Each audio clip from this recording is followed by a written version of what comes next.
ನಮಸ್ತೆ ವೀಕ್ಷಕರೇ, ನಿತ್ಯ ಜ್ಯೋತಿರ ವಾಸ್ತು ಭವಿಷ್ಯ ವಿಶೇಷ ನೇರ ಪ್ರಸಾರ ಕಾರ್ಯಕ್ರಮಕ್ಕೆ ಸ್ವಾಗತ. ನಾನು ಚಿತ್ರ. ದಿನಾಂಕ 10/4/2026 ಶುಕ್ರವಾರದ ಈ ದಿನ ಮಕರ ರಾಶಿಯ ವಿಚಾರಕ್ಕೆ ಸಂಬಂಧಪಟ್ಟಂತೆ ಇವತ್ತಿನ ನಮ್ಮ ಸಂಚಿಕೆಯಲ್ಲಿ ಏಪ್ರಿಲ್ ತಿಂಗಳ ಮಾಸ ಭವಿಷ್ಯವನ್ನು ನೋಡ್ತಾ ಹೋಗೋಣ. ರಾಶಿಯಾಧಿಪತಿ ಗೋಚರ ಆಗಿರಬಹುದು, ಜೊತೆಗೆ ಸಮಸ್ಯೆಗಳು ಎದುರಾದಂತಹ ಸಂದರ್ಭದಲ್ಲಿ ನೀವು ಯಾವ ರೀತಿಯಾಗಿ ಪರಿಹಾರ ಮಾಡ್ಕೊಳ್ಬೇಕು, ಗುರೂಜಿಗಳು ಏನು ಸೂಚನೆ ಕೊಡ್ತಾರೆ ನೋಡೋಣ. ಮೊದಲನೇದಾಗಿ ಕಾರ್ಯಕ್ರಮಕ್ಕೆ ಗುರೂಜಿಗಳನ್ನು ಸ್ವಾಗತಿಸ್ತಾ ಇದ್ದೀನಿ. ಖ್ಯಾತ ಜ್ಯೋತಿಷಿಗಳು, ಖ್ಯಾತ ಸಂಖ್ಯಾಶಾಸ್ತ್ರಜ್ಞರು ಮತ್ತು ಪಂಚಭೂತ ವಾಸ್ತು ತಜ್ಞರಾದ ಶ್ರೀ ಮಂಜುನಾಥ್ ಗುರೂಜಿಗಳು. ಗುರೂಜಿ ನಮಸ್ತೆ, ಕಾರ್ಯಕ್ರಮಕ್ಕೆ ಸ್ವಾಗತ. ಆದಿತ್ಯಾಯ ಚ ಸೋಮಾಯ ಮಂಗಳಾಯ ಬುಧಾಯ ಚ ಗುರು ಶುಕ್ರ ಶನಿರ್ಭಾಯ ಚ ರಾಹುವೇ ಕೇತುವೇ ನಮಃ. ವೀಕ್ಷಕರೇ, ಇವತ್ತಿನ ಸಂಚಿಕೆ ಮಕರ ರಾಶಿಯವರು ಖಂಡಿತ ಮಿಸ್ ಮಾಡ್ಕೊಳ್ಳೇಬೇಡಿ. ಯಾಕೆಂದರೆ ಗೊತ್ತಿಲ್ಲದೆ ಈಗೇನು ನಿಮಗೆ ಸೂಚನೆಗಳು ಕೂಡ ಆಗ್ತಾ ಇರುವಂಥದ್ದು. ಸೊ ಅದಕ್ಕೆ ಪರಿಹಾರ ಭಾಗವಾಗಿ ಏನು ಮಾಡ್ಕೊಳ್ಬೇಕು, ಎಲ್ಲದಕ್ಕೂ ಸಹ ಒಂದು ಪರಿಹಾರ ಇದ್ದೇ ಇರುತ್ತೆ. ಬಹುಮುಖ್ಯವಾಗಿ ನವಗ್ರಹಗಳ ಗೋಚರ ಯಾವ ರೀತಿಯಾಗಿ ಆಗ್ತಾ ಇದೆ, ಅದರ ಒಂದು ರಾಶಿ ಫಲ ಏನು ಹೇಳ್ತಾ ಇದೆ ಅಂತ ಹೇಳಿ ಗುರುಜಿಗಳನ್ನು ಕೇಳೋಣ. ಅಂದರೆ ತುಂಬ ವಿಶೇಷವಾಗಿ ಮಕರ ರಾಶಿಯವರಿಗೆ ಈ ಒಂದು ಮಾಸ ಸ್ವಲ್ಪ ಮಿಶ್ರ ಫಲ ಅಂತ ಹೇಳ್ಬೋದು, ಏಪ್ರಿಲ್ ತಿಂಗಳು. ಸೊ ಈ ಒಂದು 2 ತಿಂಗಳಕ್ಕಾದ್ಬಿಟ್ರೆ ಮಕರ ರಾಶಿಯವರಿಗೆ ಬಂಪರ್, ಯಾಕಂದರೆ ಗುರುಬಲ ನಿಮಗೆ ನಿರ್ಮಾಣವಾಗ್ತಿರುವಂಥದ್ದು. ಸೊ ಏಪ್ರಿಲ್ ತಿಂಗಳಲ್ಲಿ ಅರ್ಧ ಭಾಗ ಕಳೆದಿದ್ದೀವಿ, ಇವತ್ತು 10ನೇ ತಾರೀಕು. ಸೊ ಇನ್ನೂ ಒಂದೂವರೆ ತಿಂಗಳಲ್ಲಿ ತುಂಬ ಒಳ್ಳೆಯ ಒಂದು ಫಲಿತಾಂಶ ಸಿಗುತ್ತೆ. ರಾಶಾಧಿಪತಿಯಾಗಿ ಶನೇಶ್ವರರು ಫಲ ನೋಡಬೇಕಾದಾಗ ನಿಮಗೆ ತೃತೀಯದಲ್ಲಿ ಮುಂದುವರಿತಾ ಇರುವಂಥದ್ದು, ಗುರು ಕೂಡ ಗೋಚಾರದಲ್ಲಿ ಷಷ್ಠಭಾವದಲ್ಲಿರುವಂಥದ್ದು. ಸೊ ಅದರ ವಿಚಾರದಲ್ಲಿ ರಾಶಿಯ ಸ್ವಾಮಿಯ ಒಂದು ಏನು ಫಲಗಳನ್ನು ಪರಿಹಾರಗಳನ್ನು ಮಾಡ್ತಾ ಇದ್ದೀರೋ ತಾವು ಮುಂದುವರಿಸಿ, ಮತ್ತು ಗುರುವಿನ ಗೋಚಾರ ಯಥಾವತ್ತಾಗಿ ಮುಂದುವರಿಯುತ್ತೆ. ಅದೇ ರೀತಿಯಾಗಿ ದ್ವಿತೀಯ ಭಾವದಲ್ಲಿ ರಾಹು ಮತ್ತು ಅಷ್ಟಮದಲ್ಲಿ ಕೇತು ಏನಿದೆ, ಸೊ ಕೊನೆಯ ತಿಂಗಳಲ್ಲಿ ಇದರದ್ದೇನು ಒಂದು ಗೋಚಾರ ಇತ್ತೋ ಅದು ಕೂಡ ಈ ತಿಂಗಳಲ್ಲಿ ಮುಂದುವರಿಯುತ್ತೆ ಮಕರ ರಾಶಿಯವರಿಗೆ. ಸೊ 11ನೇ ತಾರೀಕು ನಂತರ ವಿಶೇಷವಾಗಿ ನಾಳಿನ ದಿನದಿಂದ ನಿಮಗೆ ತುಂಬ ಬುಧ ಗ್ರಹ ಅಂತ ನಾವೇನು ತೊಗೊತೀವಿ, ಭಾಗ್ಯಾಧಿಪತಿ, ಷಷ್ಠ ಭಾಗ್ಯಾಧಿಪತಿಯಾದ ಬುಧ ಗ್ರಹರು ತೃತೀಯ ಭಾವದಲ್ಲಿ ನೀಚ ಸ್ಥಾನದಲ್ಲಿ ಗೋಚರವಾಗ್ತಾರೆ. ಆದರೂ ಕೂಡ ಅಲ್ಲಿ ಪರಿವರ್ತನೆ ಯೋಗ ಹೊಂದಿ ಒಳ್ಳೆಯ ಫಲಗಳನ್ನು ನೀಡ್ತಾರೆ.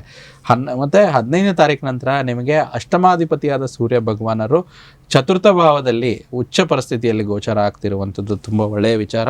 ಅದೇ ರೀತಿ ನಿಮಗೆ ಸಪ್ತಮ ಮತ್ತು ಪಂಚಮ ಮತ್ತು ದಶಮಾಧಿಪತಿಯಾದ ಶುಕ್ರ ಭಗವಾನರು ಪಂಚಮ ಸ್ಥಾನಕ್ಕೆ, ಪೂರ್ವ ಪುಣ್ಯ ಸ್ಥಾನಕ್ಕೆ 20ನೇ ತಾರೀಕು ಬರುವಂಥದ್ದು ತುಂಬ ವಿಶೇಷ ಅಂತ ಹೇಳ್ತೀವಿ. ಈ ರೀತಿ ಪ್ರಮುಖವಾಗಿ ನವಗ್ರಹಗಳಲ್ಲಿ ಗುರು, ನಿಮ್ಮ ರಾಶಾಧಿಪತಿಯಾದ ಶನೇಶ್ವರರು, ರಾಹು, ಕೇತು ಯಥಾಸ್ಥಿತಿ ಮುಂದುವರಿಸಿದ್ರೆ, ನಿಮ್ಮ ಭಾಗ್ಯಾಧಿಪತಿಯಾದ ಬುಧ, ಲಾಭಾಧಿಪತಿಯಾದ ಮಂಗಳ ಹಾಗೂ ಪಂಚಮ ಯೋಗಕಾರಕನಾದ ಶುಕ್ರನ ಒಂದು ಗೋಚಾರ, ಜೊತೆಗೆ ನಿಮಗೆ ಅಷ್ಟಮಾಧಿಪತಿ ಆದರೂ ಕೂಡ ಸೂರ್ಯನ ಗೋಚಾರ ನಿಮ್ಮ ರಾಶಿಗೆ ಜರುಗ್ತಾ ಇರುವಂಥದ್ದು. ಮತ್ತು ಉಳಿದಿರೋದ ಆಚರಣೆ ಭಾಗದ ವಿಶೇಷವಾಗಿ ಮೊನ್ನೆ ನಾವು ಕಳೆದ 2ನೇ ತಾರೀಕಿನಂದು ರಾಮಭಕ್ತ ಆಂಜನೇಯ ಸ್ವಾಮಿ ಹನುಮಾನ್ ಜಯಂತಿಯನ್ನು ನಾವು ಆಚರಿಸಿದ್ವಿ. ತದನಂತರ ಮುಂದೆ ಬರುವಂಥದ್ದು ತುಂಬ ವಿಶೇಷವಾಗಿ ಯುಗಾದಿ ಪಂಚಾಂಗದ ರಾಜಯೋಗ ಮುಹೂರ್ತದಲ್ಲಿ 19ನೇ ತಾರೀಕು ಇದೇ ತಿಂಗಳಲ್ಲಿ ಅಕ್ಷಯ ತೃತೀಯ ಜರುಗ್ತಾ ಇರುವಂಥದ್ದು ತುಂಬ ವಿಶೇಷ. ಆಮೇಲೆ 20ನೇ ತಾರೀಕು ಒಂದು ವಿಶೇಷವಾಗಿ 12ನೇ ಶತಮಾನದ ಶರಣರಾದ ಮಹಾತ್ಮ ಬಸವೇಶ್ವರರ ಜಯಂತಿಯನ್ನು ನಾವು ಆಚರಿಸ್ತಾ ಇದ್ದೇವೆ. ಗುರುಜಿ, ಇನ್ನು ವಿಸ್ತೃತವಾಗಿ ನೋಡೋದಾದ್ರೆ ನವಗ್ರಹಗಳ ಗೋಚರದ ಪ್ರಭಾವ ಯಾವ ರೀತಿಯಾಗಿ ಮಕರ ರಾಶಿಯವರಿಗೆ ಆಗ್ತಾ ಇದೆ ನೋಡಿ. ವಿಸ್ತೃತ ಪ್ರಭಾವದಲ್ಲಿ ಮಕರ ರಾಶಿಯವರಿಗೆ ಹೇಳಬೇಕು ಅಂತಂದರೆ, ಮೊದಲೇದಾಗಿ ಗುರುವಿನ ಗೋಚಾರ ಅದೇ ರೀತಿಯಾಗಿ ಮುಂದುವರಿಯುವಂಥದ್ದು. ತೃತೀಯಾಧಿಪತಿ, ಷಷ್ಠಾಧಿಪತಿ, ವ್ಯಯಾಧಿಪತಿಯಾಗಿ ಷಷ್ಠ ಭಾವದಲ್ಲಿ ಮುಂದುವರಿಯುವಂಥದ್ದು. ಇದೇನಾಗುತ್ತೆ, ವಿಪರೀತ ರಾಜಯೋಗ ಅಂತ ಹೇಳ್ತೀವಿ. ಸೊ ಇಲ್ಲಿ ರೋಗ, ರಿಪುರಿಣು, ಶತ್ರುಗೆ ಅಧಿಪತಿಯಾಗಿರುವಂಥ ಇಲ್ಲಿ ಗುರು 6ನೇ ಮನೆಯಲ್ಲೇ ಮುಂದುವರಿಯುವಂಥದ್ದು ತುಂಬ ಒಳ್ಳೆಯದಾಗುತ್ತೆ. ರೋಗದಿಂದ ಮುಕ್ತಿ ಆಗುವಂಥದ್ದು. ಮತ್ತು ಒಂದು ಸ್ವಲ್ಪ ಏನಾಗುತ್ತೆ ಅಂದರೆ, ರೋಗದಲ್ಲಿ ಸ್ವಲ್ಪ ದೇಹದಲ್ಲಿ ಉಷ್ಣತೆ, ಗ್ಯಾಸ್ಟ್ರಿಕ್, ಎಸಿಡಿಟಿ ಸಮಸ್ಯೆಗಳನ್ನು ಸ್ವಲ್ಪ ಕೊಡುತ್ತೆ. ಅದೇ ರೀತಿ ನಿಮಗೆ ವ್ಯಯಾಧಿಪತಿ ಷಷ್ಠಭಾವದಲ್ಲಿದ್ದರೆ ನಿಮಗೆ ಲೋನ್ಸ್ ಆಗಿರ್ಬೋದು, ಮತ್ತು ನಿಮ್ದು ಏನಾದರೂ ರೀಪೇಮೆಂಟ್ಸ್ ಆಗಿರ್ಬೋದು, ಅದರಿಂದ ಅನುಕೂಲ, ಅಂದರೆ ಲೋನು ರೀಪೇಮೆಂಟ್ ಮಾಡುವಂಥ ಒಂದು ಅವಕಾಶ ಲಭಿಸುತ್ತೆ. ಮತ್ತು ಗುರು ಭಗವಾನರು ನಿಮಗೆ ತೃತೀಯಾಧಿಪತಿ ಕೂಡ ಆಗಿರೋದ್ರಿಂದ ಧೈರ್ಯ, ಸಾಹಸ, ಪರಿಕ್ರಮಕ್ಕೆ ಅಧಿಪತಿ ಗ್ರಹ. ಅದು ಎಲ್ಲದಲ್ಲೂ ಮುನ್ನುಗ್ಗಿ ಮಾಡ್ತೀರಾ. ಇಲ್ಲೇನಾಗುತ್ತೆ, ವಿಪರೀತ ರಾಜಯೋಗ ಫಲ ಅಂತಂದರೆ ಏನಾಗುತ್ತೆ, ಸ್ವಲ್ಪ ಮೊದಲೇ ಭಾಗದಲ್ಲಿ ಕಷ್ಟ ಬಂದರೆ ಈ ಒಂದು ತಿಂಗಳ ಅರ್ಧ ಭಾಗದಲ್ಲಿ ತುಂಬ ಹೆಚ್ಚು ಫಲಗಳನ್ನು ಗುರು ಭಗವಾನಂದರಿಂದ ಸಿಗುತ್ತೆ. ಮತ್ತು ನಿಮಗೆ ಶನೇಶ್ವರರು ತೃತೀಯ ಭಾವದಲ್ಲಿ ಮುಂದುವರಿತಾ ಇರುವಂಥದ್ದು. ನಿಮಗೆ ನಿಮ್ಮ ರಾಶಾಧಿಪತಿ ಕೂಡ ಶನೇಶ್ವರ ಗ್ರಹರೇ, ದ್ವಿತೀಯಾಧಿಪತಿಯಾದ ಶನೇಶ್ವರ ಗ್ರಹ ಅದು 3ನೇ ಮನೆಯಲ್ಲಿ ಗೋಚರವಾಗ್ತಿರೋದ್ರಿಂದ ಎಲ್ಲವನ್ನು ಮುನ್ನುಗ್ಗಿ ಮಾಡ್ತೀರಾ. ಧೈರ್ಯ, ಸಾಹಸ, ಪರಾಕ್ರಮ ತುಂಬ ಹೆಚ್ಚಾಗುತ್ತೆ. ತಮ್ಮಲ್ಲಿ ಹೆಚ್ಚು ಅನುಕೂಲತೆಗಳನ್ನು ಪಡ್ಕೊತೀರಾ. ಎಲ್ಲ ಕೆಲಸ ಕಾರ್ಯಗಳನ್ನು ಸ್ವಲ್ಪ ಎಫರ್ಟ್ ಹಾಕಿ ಮಾಡುವಂಥದ್ದು ಇಲ್ಲಿ ತೋರಿಸುತ್ತೆ. ಮತ್ತು ಇನ್ನು ಉಳಿದಂತೆ ನಮಗೆ ಬುಧ ಗ್ರಹ ತುಂಬ ವಿಶೇಷವಾಗಿ ಷಷ್ಠಾಧಿಪತಿ ಭಾಗ್ಯಾಧಿಪತಿ ತೃತೀಯ ಭಾವದಲ್ಲಿ ಬಂದರೂ ಕೂಡ ನೀಚ ಇದ್ದರೂ ಕೂಡ ಇಲ್ಲಿ 2 ಫಲಗಳು ಮಕರ ರಾಶಿಯವರಿಗೆ ಜರುಗುತ್ತೆ. ವಿಶೇಷವಾಗಿ ಒಂದು ಪರಿವರ್ತನೆ ಯೋಗದಲ್ಲಿ ಗುರು ಮತ್ತು ಬುಧನ ಪರಿವರ್ತನಾ ರಾಜಯೋಗ ಅಪ್ಲಿಕೇಬಲ್ ಆದರೆ, ಇನ್ನೊಂದು ತೃತೀಯ ಭಾವದಲ್ಲಿ ಮಕರ ರಾಶಿಯವರಿಗೆ ಬುಧ ಗ್ರಹ ಬಂದರೂ ಕೂಡ ತೃತೀಯದಿಂದ ಭಾಗ್ಯ ಸ್ಥಾನಕ್ಕೆ ತನ್ನ ಸ್ವಕ್ಷೇತ್ರಕ್ಕೆ ದೃಷ್ಟಿಯಾಗುವಂಥದ್ದು, ಅದರಿಂದ ವ್ಯಾಪಾರ ವಹಿವಾಟುಗಳಲ್ಲಿ ಒಳ್ಳೆಯದಾಗುವಂಥದ್ದು, ವಿದೇಶಿ ಪ್ರಯಾಣ ಮತ್ತು ಇಂಪೋರ್ಟ್ ಎಕ್ಸ್ಪೋರ್ಟ್ ಮಾಡುವಂಥವ್ರದ್ದು, ಮತ್ತು ತಾವು ಪ್ರಯಾಣಕ್ಕೆ ತಾವೊಬ್ಬ ವಿದ್ಯಾರ್ಥಿ ಆಗಿರ್ಬೋದು, ತಾವೊಬ್ಬ ಬಿಸ್ನೆಸ್ ಮ್ಯಾನ್ ಆಗಿರ್ಬೋದು, ತಾವೊಬ್ಬ ಉದ್ಯೋಗಿ ಆಗಿರ್ಬೋದು, ನಿಮಗೆ ಪ್ರಯಾಣ ವಿಶೇಷವಾಗಿ ವಿದೇಶ ಪ್ರಯಾಣ, ದೂರ ದೇಶದ ಪ್ರಯಾಣ ಮತ್ತು ದೂರದ ರಾಜ್ಯಗಳಿಗೆ ಪ್ರವಾಸ ಹೋಗ್ಬೇಕಂದ್ರೆ ಅನುಕೂಲತೆಗಳು ಹೆಚ್ಚಾಗುತ್ತೆ. ಮತ್ತು ಸೂರ್ಯ ಭಗವಾನರ ಗೋಚಾರ ಆಗ್ತಿರುವಂಥದ್ದು 15ನೇ ತಾರೀಕು. ಸೂರ್ಯ ಅಷ್ಟಮಾಧಿಪತಿಯಾಗಿ ಚತುರ್ಥ ಭಾವದಲ್ಲಿ ಉಚ್ಚನಾಗುವಂಥದ್ದು, ಅದರಿಂದ ನಿಮಗೆ ವಾಹನ ಸೌಕರ್ಯ ಆಗಿರ್ಬೋದು, ಮನೆಯಿಂದ ಒಂದು ಪ್ರಾಪರ್ಟಿಯಿಂದ ಭೂಮಿಯಿಂದ ಒಂದು ಒಳ್ಳೆಯ ಮನ್ನಣೆ ಸಿಗುವಂಥದ್ದು. ಆದರೆ ಸ್ವಲ್ಪ ಅಡಚಣೆಗಳು ಕೂಡ ಅದೇ ರೀತಿ ಬರುತ್ತೆ. ಅದಕ್ಕೆ ಅದರ ಬಗ್ಗೆ ಸ್ವಲ್ಪ ನಿಮಗೆ ಎಚ್ಚರಿಕೆಯಿಂದಿರಿ. ವಿಶೇಷವಾಗಿ ಇನ್ಶೂರೆನ್ಸ್ ಸೆಕ್ಟರು ಈ ರೀತಿಯವರಿಗೆ ತುಂಬ ಹೆಚ್ಚು ಲಾಭ ಇರುವಂಥದ್ದು ಒಳ್ಳೇದು ನೋಡ್ತಾ ಬರ್ತೀವಿ.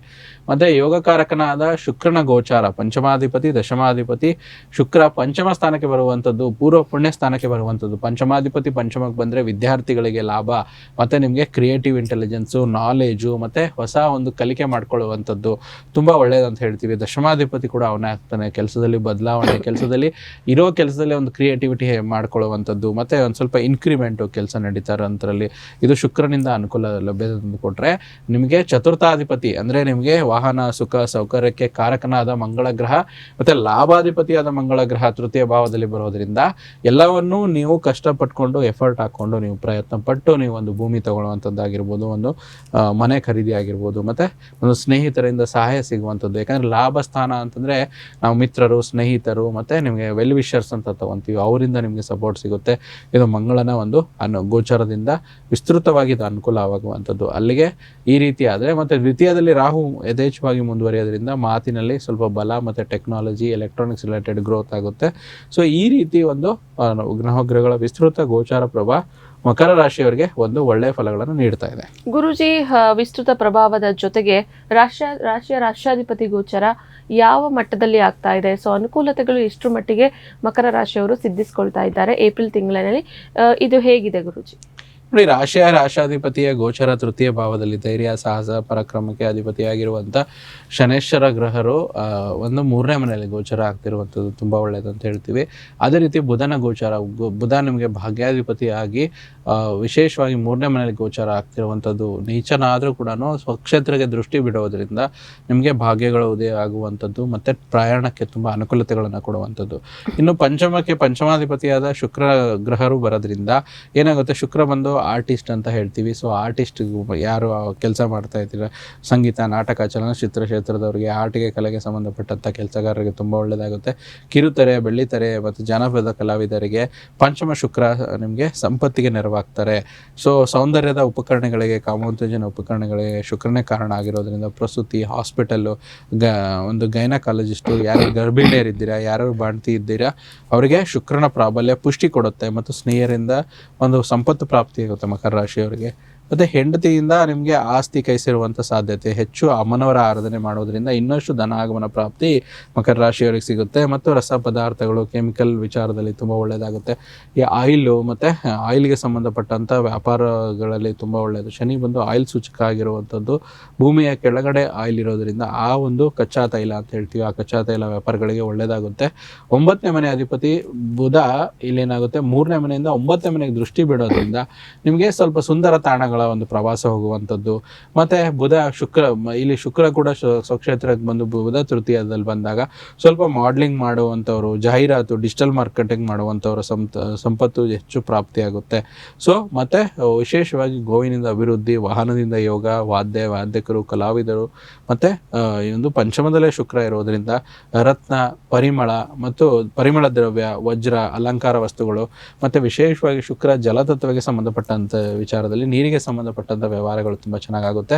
ಮತ್ತು ವಿಶೇಷ ಮೃದು ಸ್ವಭಾವ, ಸ್ನೇಹಶೀಲ ಅಭಿವೃದ್ಧಿ ಎಲ್ಲ ನಿಮಗೆ ಚೆನ್ನಾಗಿ ಆಗುವಂಥದ್ದು. ಧೈರ್ಯವಾಗಿರಬೇಕು. ವೇದಶಾಸ್ತ್ರ ಅಧ್ಯಯನ ಮಾಡ್ತೀರಾ, ಯಾಕಂದರೆ ಪಂಚಮಾಧಿಪತಿ ಪಂಚಮ ಸ್ಥಾನದಲ್ಲಿ ಬರೋದ್ರಿಂದ. ಇನ್ನು ಗುರು ಬುಧ ಮತ್ತು ಪರಿವರ್ತನೆ ಯೋಗದಿಂದ ಗುರು ಬಂದು ನಿಮಗೆ ತೃತೀಯಾಧಿಪತಿ ವ್ಯಯಾಧಿಪತಿ. ಬುಧ ಬಂದು ನಿಮಗೆ ಷಷ್ಠ್ಯಾಧಿಪತಿ ಮತ್ತು ಭಾಗ್ಯಾಧಿಪತಿ. ಅಲ್ಲಿಗೆ ಷಷ್ಠ್ಯಾಧಿಪತಿ ಭಾಗ್ಯಾಧಿಪತಿಯ ಒಂದು ಪರಿವರ್ತನೆ ಯೋಗ ನಾವೇನು ತಗೊಂತೀವಿ. ಸೊ ಇದರ ಒಂದು ಒಳ್ಳೆಯ ಸಂಬಂಧ ನಿಮಗೆ ಉದ್ಯಮಿಗಳಲ್ಲಿ ಹೆಚ್ಚು ಒಂದು ಯಶಸ್ಸು ಪ್ರಾಪ್ತಿಯಾಗುವಂಥದ್ದು. ಮತ್ತು ಏನೇ ಭಯಪಡುವ ಅವಶ್ಯಕತೆ ಇಲ್ಲ. ಮತ್ತು ಗುರುವಿನಿಂದ ಪರಿವರ್ತನೆ ರಾಜಯೋಗದ ಫಲ ಸಿಗುವುದರಿಂದ ಸಣ್ಣ ಪುಟ್ಟ ನೆಗೆಟಿವ್ ಏನಿದ್ರೂ ಕೂಡ ಅದು ದೂರವಾಗುವಂಥದ್ದು. ಈ ರೀತಿ ಒಂದು ಹೆಚ್ಚು ಅನುಕೂಲತೆಗಳು ಮಕರ ರಾಶಿಯವರಿಗೆ ಈ ಒಂದು ಮಾಸದಲ್ಲಿ ಜರುಗ್ತಾ ಇದೆ. ಗುರುಜಿ, ನಕ್ಷತ್ರಗಳ ಆಧಾರಿತವಾಗಿ ಯಾವ ರೀತಿಯಾದಂತಹ ಫಲಗಳನ್ನು ಮಕರ ರಾಶಿಯವರು ಪಡೆದುಕೊಳ್ತಾ ಇದ್ದಾರೆ, ಸಮಸ್ಯೆಯ ಭಾಗವಾಗಿ ಪರಿಹಾರಕ್ಕೆ ಏನ್ ಮಾಡಬೇಕು?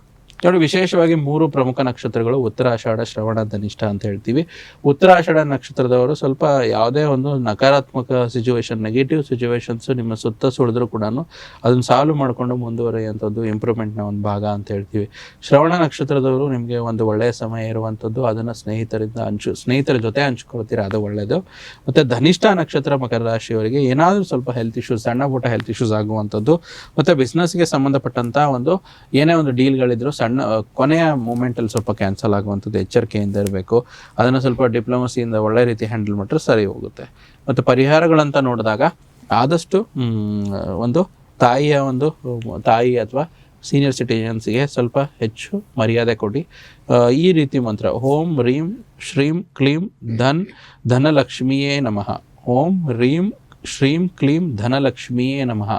ಈ ರೀತಿ 108 ಬಾರಿ ಒಂದು ದಿನಾಲು ಜಪ ಮಾಡುವಂಥದ್ದು ಏಪ್ರಿಲ್ ತಿಂಗಳಲ್ಲಿ ಮಕರ ರಾಶಿಯವರು.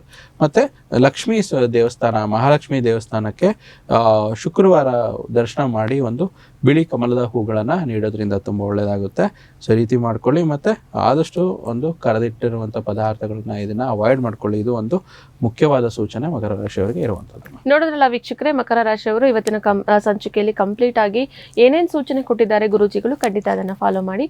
ಗುರೂಜಿ ಇಷ್ಟೊತ್ತು ನಮ್ಮ ಜೊತೆ ಇದ್ದು ನಮ್ಮ ವೀಕ್ಷಕರಿಗೆ ಮಕರ ರಾಶಿಯ ಒಂದು ಕಂಪ್ಲೀಟ್ ಮಾಸ ಭವಿಷ್ಯವಾಣಿಯನ್ನು, ಏಪ್ರಿಲ್ ತಿಂಗಳಿನಲ್ಲಿ ಏನೇನು ಜರುಗುತ್ತೆ, ಏನೇನು ಆಗುತ್ತೆ, ಉದ್ದಿಮೆದಾರರಿಗೆ ಮತ್ತು ವಿದ್ಯಾರ್ಥಿಗಳಿಗೆ ಎಷ್ಟೆಷ್ಟು ಅನುಕೂಲಗಳು ಇದೆ ಅಂತ ಹೇಳಿ ಕೂಡ ತಿಳಿಸ್ಕೊಟ್ಟಿದ್ದೀರಾ ಗುರೂಜಿ. ಧನ್ಯವಾದಗಳು. ಸರ್ವೇ ಜನೋ ಸುಖಿನೋ ಭವಂತು, ಸಮಸ್ತ ಸನ್ಮಂಗಳಾನಿ ಭವಂತು. ವೀಕ್ಷಕರೇ, ಇವತ್ತಿನ ಕಾರ್ಯಕ್ರಮವನ್ನು ಇಲ್ಲಿಗೆ ಮುಗಿಸ್ತಾ ಇದ್ದೀವಿ. ಮತ್ತೊಂದು ಸಂಚಿಕೆಯಲ್ಲಿ ಭೇಟಿಯಾಗೋಣ. ನೋಡ್ತಾ ಇರಿ ಪ್ರಗತಿ ಟಿವಿ, ಇದು ನಿಮ್ಮಿಂದ ನಿಮಗಾಗಿ.